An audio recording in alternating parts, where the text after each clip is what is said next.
welcome to this week's episode of Did Shakespeare. I'm Cassidy Cash. This week, we are diving into the history of William Shakespeare and taking a look at his childhood. What? His childhood? That's right. William Shakespeare was a kid. It's easy to think about Shakespeare as this grown man living in London, taking the world by storm with his powerful and mesmerizing plays. But before he could be a grown man writing beautiful plays in London, he had to first grow up as a child. Now, when I was in Stratford-upon-Avon, I picked up one of these Shakespeares. Get it? That's a joke. From the Shakespeare Birthplace Trust. And they're adorable. I love them. My kids love them. And we have them hanging out here at our house. What it got me thinking about is, what did Shakespeare play with when he was a child? Which is why this week we're taking a look at, did Shakespeare have stuffed animals?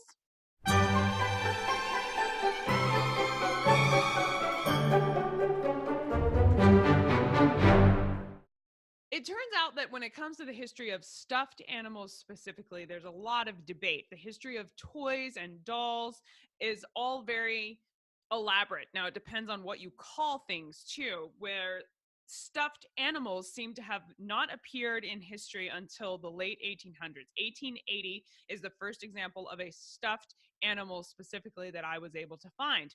Now, that's kind of splitting hairs, because when you look back further than that at the representation of dolls, toys, and specifically rag dolls, there were all kinds of little figurines and play toys and play things that would have been carved into both human shapes as well as animal shapes. But it does seem that for the life of William Shakespeare and for Tudor England in general, the playthings for children were mostly carved into shapes of people as opposed to animals. Now, remember that toy can apply to a whole lot of things. Like, you could have tops, or you could have checkers, or you could have board games and dice games and things like that. And so there's all kinds of play things that children played with. So for this week's episode, we're taking a look specifically at rag dolls, and stuffed toys in particular. The origin of the word toy is unknown. They think it appeared around the 1300s, and it shows up in Shakespeare's plays over 30 times. So obviously this was something that existed.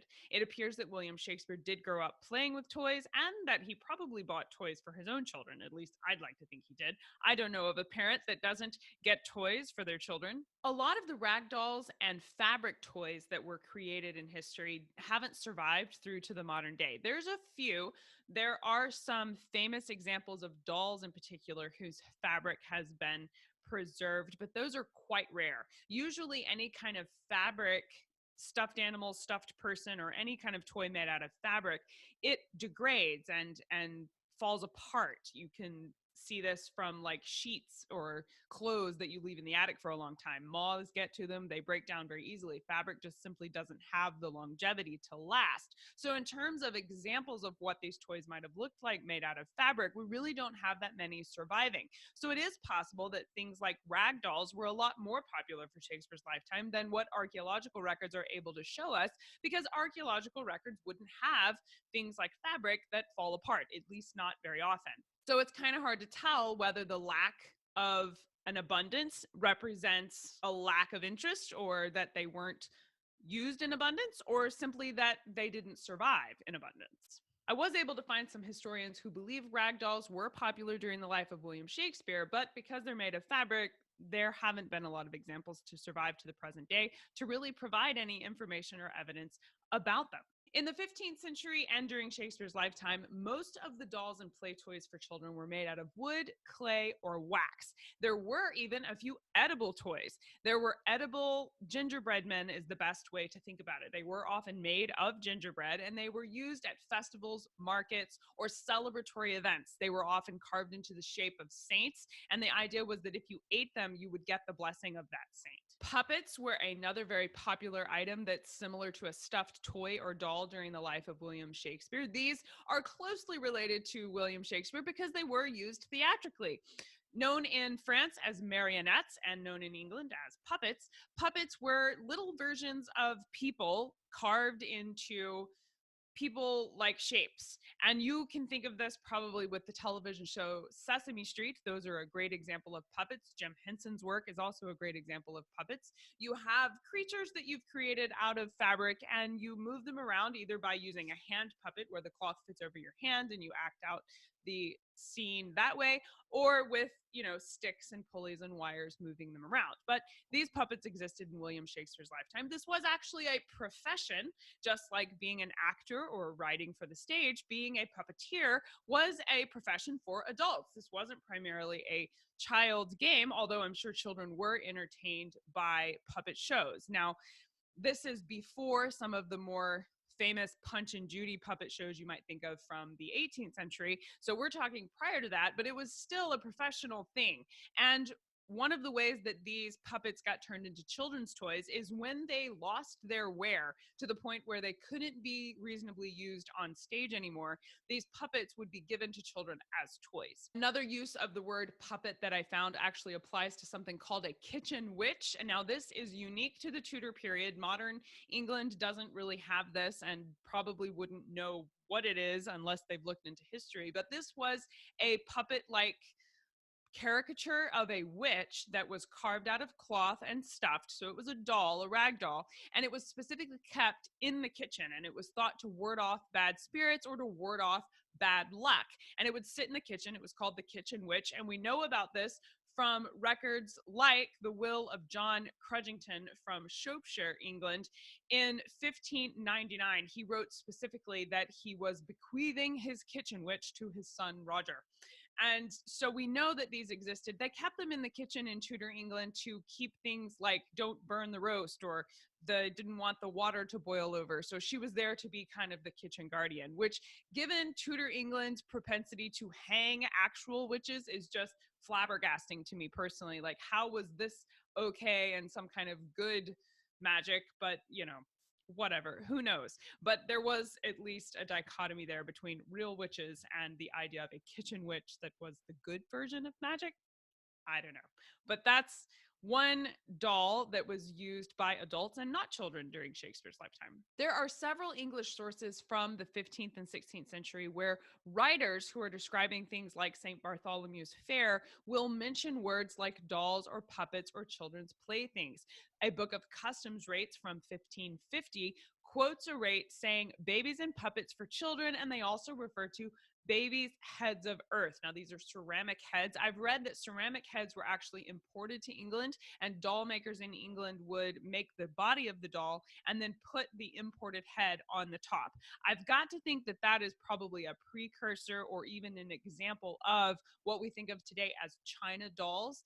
I believe there's a relationship there, but as I wasn't looking specifically into the history of China dolls, I didn't pursue that any further. But ceramic earthen heads being imported to England and placed on the body of dolls for children to play with was a part of William Shakespeare's childhood. William Turner wrote an herbal in 1562 where he described, quote, the little puppets and mammets which come to be sold in England in boxes. So the idea of importing toys for children to England was an industry that existed during Shakespeare's lifetime. There's also a record that suggests a baby made of pewter was given to someone in Elizabeth's court during Shakespeare's lifetime, showing that sometimes little figurines were often made of pewter or even silver.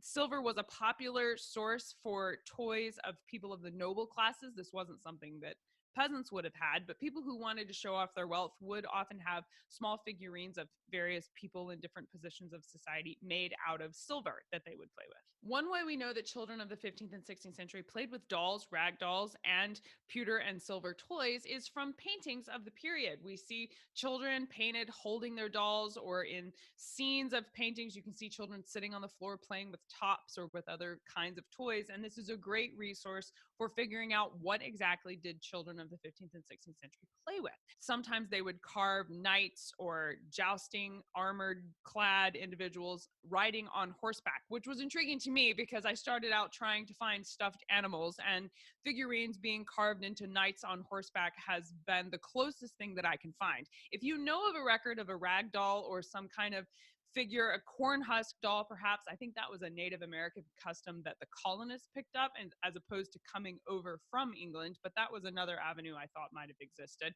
If you know of any version of a stuffed animal specifically that existed during William Shakespeare's lifetime, please tell me about it in the comments below.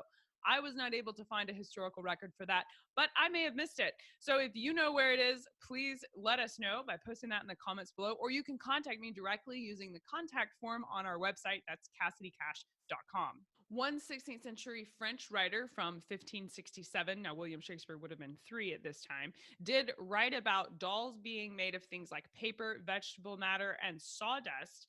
And they were even adding arsenic to the dolls in particular, I suppose because if you were using vegetable matter to make the doll, you needed to be worried about rats eating it. And so they would add the arsenic to discourage rats from eating the children's toys. So it seems that even in the 16th century for William Shakespeare, people like Susanna Shakespeare or Judith Shakespeare probably grew up playing with these small dolls the same way children do today. And the dolls are not only limited to the noble classes. It appears that the nobility as well as the peasants would have these kinds of dolls. Now, aristocratic families could often afford better accessories or a nicer doll than some of the peasants, but the idea of playing with dolls and owning toys for children was universal in England during Shakespeare's lifetime. If you enjoy learning history like what children played with during the life of William Shakespeare, please hit like and subscribe. We're here every Saturday with even more Shakespeare history. If you'll hit the notification bell, YouTube will let you know when a new episode comes available, or you can subscribe to our email list and I'll send you a link to the latest episodes as well as our weekly podcast episodes of That Shakespeare Life. I send you links to all the good stuff